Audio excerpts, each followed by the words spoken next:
Hello guys, स्वागत है आपका वाउच क्लासेस में। मेरा नाम है गौरव। हम पढ़ रहे हैं राजस्थान की ज्योग्राफी। और राजस्थान की ज्योग्राफी में पिछली बार धार के मरुस्थल की बात करी थी और हमने पूरी बात नहीं करी थी, तो पूरी बात मैं आज करूँगा। ये इसमें धार का मरुस्थल, इसकी बात कर रहे हैं हम। तो धार के मरुस्थल में मैंने बात की थी कि 85% तो इंडिया में है और 15% ये पाकिस्तान में है।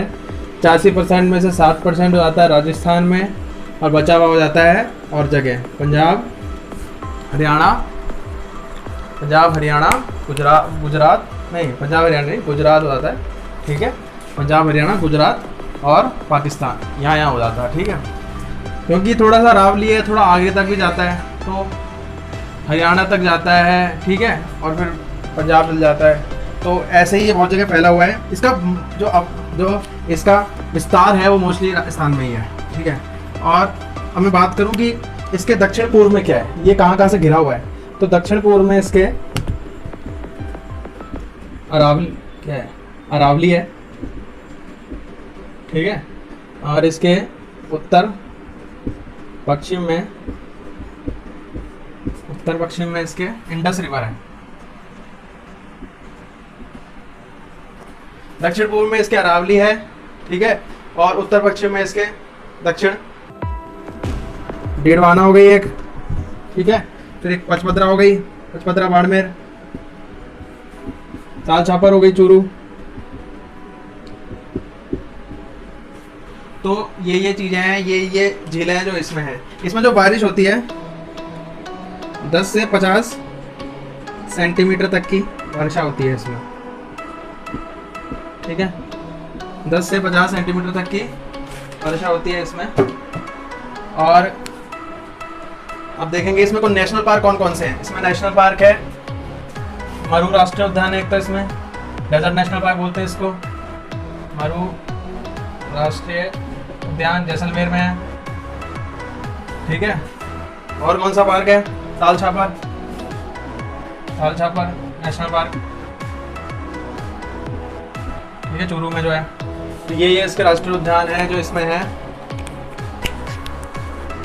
धार के मरुस्थल में देखो, नदी और पानी के अगर सोर्स की बात करें तो मैंने ये लेक बता दी थी। अगर रिवर्स की बात करें तो एक तरह से लूनी बेसिन है इसमें। ठीक है, लूनी बेसिन है। लूनी नदी यहाँ से निकलती है, कहाँ निकलती है, नाग पहाड़ियों से निकलती है, अजमेर से। ठीक है, और नीचे की तरफ जाती है जोधपुर बिकानेर, तो जालोर की तरफ चल जाती है। और एक है इसमें इंदिरा गांधी नहर भी इसी में आती है। ठीक है, इंदिरा गांधी नहर भी इसी में ही आती है, मरुस्थल में ही आती है। तो ये दो चीज़ें मरुस्थल में आती हैं। ठीक है, और विशेषता की बात करें इसकी, हम अब इसकी थोड़ा धार मरुस्थल की विशेषताओं की बात करें तो विशेषता में पहली विशेषता क्या है, तो यह जो है यहाँ पर जनसंख्या क्या है, जनसंख्या ज़्यादा है। ठीक है, तो यहाँ पे सर्वाधिक जनसंख्या निवास करती है। सर्वाधिक जनसंख्या मतलब मैं जनसंख्या ज़्यादा क्यों बोल रहा हूँ, मैंने आपको बताया था कि मरुस्थलों में से सबसे ज़्यादा जनसंख्या है इसमें। ठीक है, और इसमें जैव विविधता भी सबसे ज़्यादा है। ठीक है, जनसंख्या सबसे ज़्यादा है और इसमें जैव विविधता भी सबसे ज़्यादा है। दूसरा पॉइंट है, ये भारतीय महाद्वीप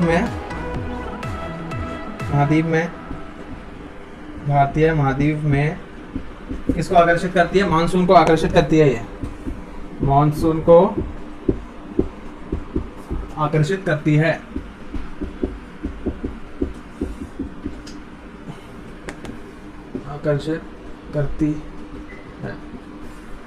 ठीक है, तो ये भारतीय महाद्वीप में मानसून को आकर्षित करती है और ये भारतीय महाद्वीप में ऋतु चक्र को नियमित करती है। भारतीय महाद्वीप में ऋतु चक्र को नियमित करती है। तो जो ऋतुओं का चेंज जो होता है, ऋतु चक्र होता है, उसको बैलेंस करने का काम किसका होता है, धार के मरुस्थल का। ये मानसून को आकर्षित कैसे करती है अभी मैं बताता हूँ। ठीक है, इसमें सर्वाधिक क्या है, मैं भारत का यहाँ पे क्या बनाता हूँ, मैं भारत का समझाने के लिए मैप बनाता हूँ। ठीक है, तो ये अप्रोक्सीमेट भारत के मैप की बात करें, ठीक है, भारत का मैप बना दिया। यहाँ पे हमारे थार का मरुस्थल है, ठीक है। तो यहाँ पर गर्मी ज़्यादा होती है, गर्मी ज़्यादा होने से जलवायु क्या होता है, कम। और आपको पता है जो हवाएं हैं वो उच्च जलवायु से अधिक जलवायु से कम जलवायु की तरफ जाती है। तो यहाँ से जो हवाएं हैं इनको ये अट्रैक्ट करने का काम करता है। तो बेसिकली भारत में या राजस्थान में बोलूँ मैं तो ये मानसून जो लाता है उसका बहुत बड़ा कारण थार का मरुस्थल होता है, ठीक है, थार का मरुस्थल होता है। तो ये आकर्षित करता है मानसून को, ठीक है। मानसून गतिविधियों में इसका बहुत बड़ा रोल होता है, ठीक है। एक तो इसका होता है और एक यहाँ पर है तिब्बत का पठार, ठीक है, तिब्बत का पठार, इसका भी रोल होता है, ठीक है। ये निम्न वायुदाब केंद्र होते हैं। और पॉइंट देखते हैं विशेषताओं में, थार के मरुस्थल की ही बात कर रहे थे, ठीक है। विशेषताओं में और पॉइंट यहाँ पे रेतीली बलुई मिट्टी पाई जाती है, ठीक है, रेतीली बलुई मिट्टी का विस्तार है यहाँ पे, ये पाई जाती है।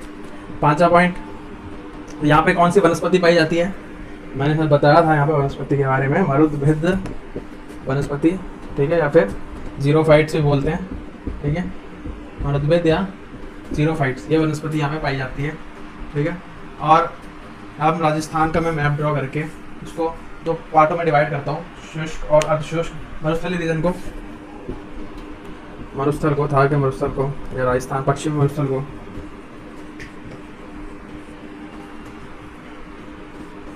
दो पार्टों में डिवाइड करता हूँ, एक है अर्धशुष्क, एक है शुष्क। तो जो अर्धशुष्क मेरा पोर्शन है इसमें वर्षा क्या होती है, 20 से 40 होती है। शुष्क हो जाता है मतलब और सूखा, अर्धशुष्क मतलब आधा सूखा, लेकिन शुष्क मतलब ज़्यादा सूखा, यहाँ वर्षा और कम हो जाती है। यहाँ 0 से 20, सिर्फ मैं 10 से 20 की बात कर दूँ, 0 से 20 बोल दूँ सेंटीमीटर यहाँ पे वर्षा होती है। मैप में बात करूँ, मैं यहाँ पे मैप ड्रॉ करता हूँ, तो अब इसमें मैं एक रेखा खींचूँगा, ये रेखा जो राजस्थान को 2 पार्ट में डिवाइड करती है, 50 सेंटीमीटर वर्षा रेखा, ठीक है। ये तो 50 सेंटीमीटर के उधर वाला पूर्वी हो गया, 50 सेंटीमीटर के इधर वाला पश्चिमी हो गया। तो अब ये पश्चिमी मरुस्थलीय पोर्शन हो गया, पश्चिमी वाला, ठीक है। अब इसको 2 पार्ट में डिवाइड करती है 25 सेंटीमीटर वर्षा रेखा, ठीक है, 25 सेंटीमीटर वर्षा रेखा। 2 पार्ट कौन कौन से, ये होता है शुष्क पार्ट, जो ज़्यादा जैसलमेर की तरफ है वो शुष्क है, और जो यहाँ थोड़ा अरावली की तरफ है ये अर्धशुष्क है, अर्धशुष्क, ठीक है। शुष्क पार्ट, अर्धशुष्क पार्ट, ठीक है, ये वाले पार्ट हो। यहाँ पे वर्षा 20 से 40, यहाँ पे वर्षा 0 से 20 या फिर 0 से 25 बोल लूँ, जो भी बोल लो, ठीक है, सेंटीमीटर वर्षा होती है यहाँ पर। तो अब ये वाला लाइन है जो डिवाइड कर रही है, ठीक है। इस वाले पार्ट का अगर हम वर्गीकरण पढ़ेंगे, जो अपना 50 सेंटीमीटर डिवाइड करती है, 2 पार्टों में डिवाइड करती है। एक होता है पश्चिमी मरुस्थलीय प्रदेश और ये पूर्वी मैदानी भाग होता है। तो भी मरुस्थलीय जो प्रदेश होता है अपना, इसको 2 पार्ट में कौन डिवाइड करती है, 25 सेंटीमीटर लाइन। और एक और लाइन होती है, कौन सी लाइन, 10 सेंटीमीटर लाइन, 10 सेंटीमीटर रेखा, ठीक है। ये क्या करती है, ये बिल्कुल इंडिया और पाकिस्तान के बॉर्डर पे लाइन होती है। ये बेसिकली बोले तो विभाजित करती है, और या बोले रेड क्लिफ लाइन के समांतर होती है, ठीक है। इन चीज़ों की बात है, ये 3 अलग अलग रेखाएं हैं। और अब इन रेखाओं के बारे में लिखता हूँ मैं, इन रेखाओं के बारे में।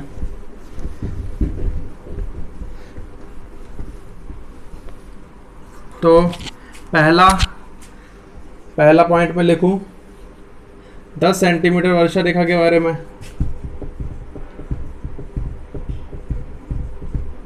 वर्षा रेखा के बारे में इसके क्या क्या पॉइंट्स है 10 सेंटीमीटर वर्षा रेखा के बारे में, ये क्या क्या करती है, भारत और पाकिस्तान की विभाजित करने वाली रेखा, पाकिस्तान को, और जो पार्ट पाकिस्तान का राजस्थान से टच हो रहा है, ठीक है, उसको डिवाइड करती है।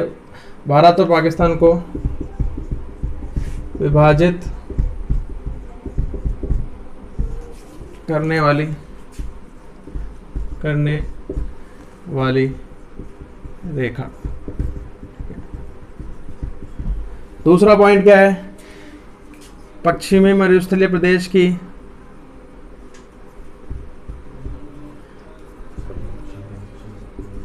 पश्चिमी मरुस्थलीय प्रदेश की ये पश्चिमी बाउंड्री निर्धारित करती है, इसकी पश्चिमी बाउंड्री निर्धारित करती है, बाउंड्री या सीमा निर्धारित करती है। ठीक है, क्योंकि ये पूरा इधर लाई कर रही है 10 सेंटीमीटर की तरफ, ये बाउंड्री निर्धारित करती है। मतलब बोलूँ या तो रेड क्लिफ लाइन की बात करूँ, रेड क्लिफ लाइन के समांतर है, क्लिफ लाइन के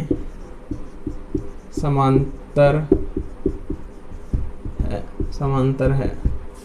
अब बात करूं दूसरी रेखा 25 सेंटीमीटर वर्षा रेखा के बारे में। 25 सेंटीमीटर वर्षा रेखा, तो ये रेखा पश्चिमी मरुस्थलीय प्रदेश को 2 पार्टों में डिवाइड करती है। ठीक है, पश्चिमी मरुस्थलीय प्रदेश को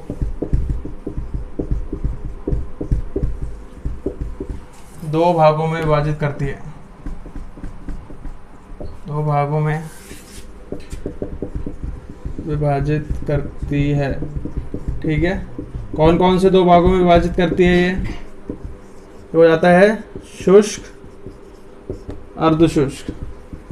ठीक है, शुष्क और अर्धशुष्क 2 पार्ट में डिवाइड करती है। ठीक है, ये इसकी बात होती है। 50 सेंटीमीटर वर्षा रेखा की बात करें अगर अपन 50 सेंटीमीटर वर्षा रेखा की बात करें तो ये राजस्थान को 2 पार्ट में डिवाइड करती है। ठीक है, राजस्थान को, समझ रहे हो स्टूडेंट्स, राजस्थान को 2 भागों में विभाजित करती है,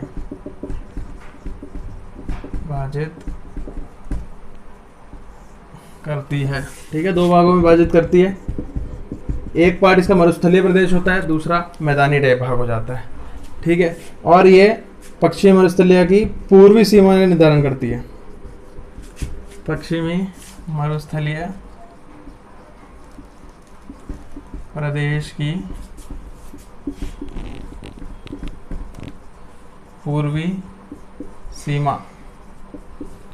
सीमा का क्या करती है? निर्धारण करती है। ठीक है, तो 3 वर्षा रेखाओं के बारे में बात हो गई। 10 सेंटीमीटर वर्षा रेखा, 25 सेंटीमीटर वर्षा रेखा, 50 सेंटीमीटर वर्षा रेखा, ये इंपॉर्टेंट वर्षा रेखाएं। ठीक है, तो एग्जाम में क्वेश्चन पूछ सकते हैं कौन सी वर्षा रेखा है राजस्थान को 2 पार्टों में डिवाइड करती है? 50 सेंटीमीटर वर्षा रेखा। ठीक है, और कौन सी वर्षा रेखा पूछ सकते हैं जो इंडिया और पाकिस्तान के बॉर्डर पर है? 10 सेंटीमीटर वर्षा रेखा। तो अब शुष्क मरुस्थलीय प्रदेश, तो अपन ने जो पश्चिमी मरुस्थलीय प्रदेश को 2 पार्ट में डिवाइड किया था, शुष्क मरुस्थलीय प्रदेश, अर्धशुष्क मरुस्थलीय प्रदेश। तो जो शुष्क मरुस्थलीय प्रदेश है उसको मैं अब 2 पार्ट में डिवाइड करूंगा। शुष्क मरुस्थलीय प्रदेश भी 2 पार्टों में डिवाइड होगा, शुष्क मरुस्थलीय प्रदेश। ठीक है, कौन कौन से 2 पार्ट में डिवाइड होगा? ये एक तो है बालुका स्तूप युक्त प्रदेश,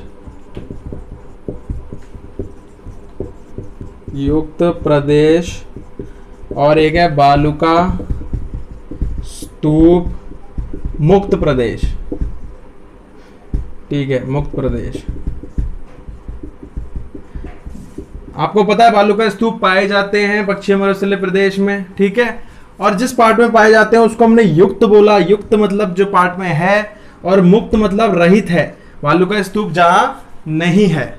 ठीक है, तो जो युक्त पार्ट है अपना वो है 58.5% पार्ट जो है पश्चिमी शुष्क मरुस्थलीय प्रदेश में, जो 58.5% पार्ट है वो बालुका स्तूप युक्त प्रदेश है, और जो 41.5% भाग है वो बालू का स्तूप मुक्त प्रदेश है। मुक्त प्रदेश है मतलब यहाँ बालू का स्तूप नहीं है, तो क्या है यहाँ पे? पठार है। पठार कौन सा है? हम्मादा नाम बोलते हैं पठार को, ठीक है।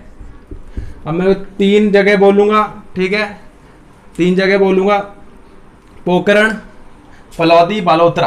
पोखरण जैसलमेर, फलौदी जोधपुर, और पोखरण, फलौदी और बालोतरा बाड़मेर। 3 जगह हैं। इन 3 जगहों में त्रिभुजाकार आकृति बनती है, वो होता है हम्मादा। वहां पे पठार मिलता है, उसको हम्मादा बोलते हैं। अब ये मैं डायग्राम में समझाऊंगा हम्मादा कहाँ होता है। तो डायग्राम बनाते हैं हम, और राजस्थान का डायग्राम कुछ इस तरह से, ठीक है, इस तरह से बनाया हमने। यहाँ ठीक है, ये राजस्थान, यहाँ पे ये गया जैसलमेर, ठीक है। जैसलमेर में पोखरण, 3 जगह का नाम लिख रहा हूं मैं। जोधपुर में फलौदी, ठीक है, फलौदी, और बाड़मेर में बालोतरा, ठीक है।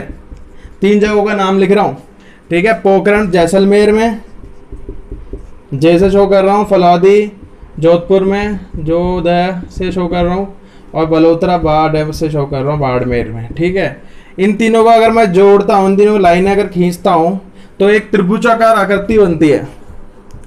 त्रिभुजाकार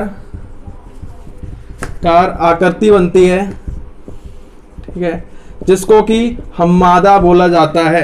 क्या बोला जाता है? हम्मादा। इस रीजन में क्या है? पठार है, ठीक है। क्या है इस रीजन में? पठार, जिसको कि हम्मादा का पठार बोला जाता है। इसमें बालू का स्तूप नहीं होते, ठीक है। तो अब इसको मैं बड़ा करके शो करता हूँ, इसको पठार को मैं बड़ा करके शो करता हूँ। तो पहली पोजीशन कौन सी? पोखरण। दूसरी पोजीशन फलौदी। तीसरी बालोतरा। तो पोखरण, फलौदी, बालोतरा, ठीक है। इन तीनों को जोड़ दिया, ये है हमारा हम्मादा वाला पोर्शन, ठीक है। पोखरण किस में है? जैसलमेर में है। फलौदी किस में है? जोधपुर में है, ठीक है। बालोतरा किस में है?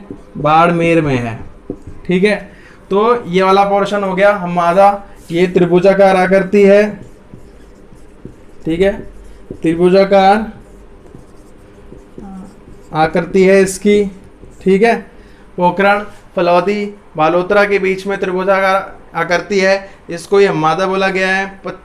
ये पथरीला चट्टानी मैदान है, चट्टानी भाग है, पथरीला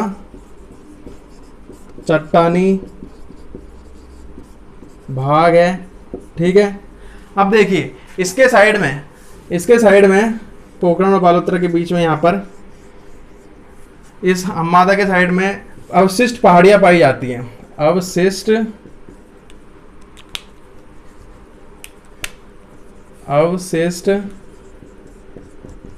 पहाड़ियाँ पाई जाती हैं, जिनको क्या बोला जाता है? मगरा बोला जाता है। अवशिष्ट पहाड़ियाँ पाई जाती हैं जिनको मगरा की संज्ञा दी जाती है, ठीक है। और कुछ क्षेत्र और होते हैं। इसके अगर मैं बात करूं कि मेरा किस तरह से ये क्षेत्र आया है, उसको हम देखते हैं। तो बेसिकली ऐसे आ रहा था अपना राजस्थान, और ये जा रहा था पार्ट ऐसे राजस्थान आ रहा था, ठीक है। और यहाँ पे फिर झालावाड़, ठीक है, यहाँ बांसवाड़ा आ गया, झालावाड़ वाला क्षेत्र आ गया, और यहाँ पे आ गया, ठीक है। तो अब ये वाला जो पार्ट आ गया अपना, ही राजस्थान का पार्ट आ गया, इधर ये हम्मादा हो गया। अब इधर जो रीजन होता है ना, थोड़ा इधर वाला, इसको रेग बोला जाता है। रेग मतलब, रेग में क्या होता है? मरुस्थल भाग होता है।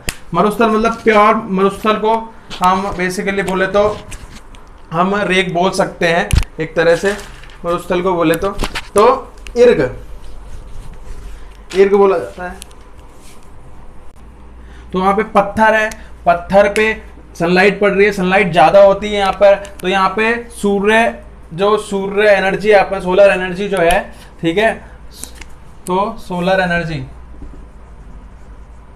कि यहाँ पे संभावना रहती है। सोलर एनर्जी अपन काफ़ी एक्सट्रैक्ट कर सकते हैं। यहाँ पे जो अपना राजस्थान एक्सट्रैक्ट करता है 142 गीगावाट का पोटेंशियल है राजस्थान का सोलर एनर्जी में, ठीक है। एक यहाँ पे जोन बनाया गया, इसलिए यहाँ पे सोलर एनर्जी की विपुल संभावना है, इसलिए जोन बनाया गया सोलर एनर्जी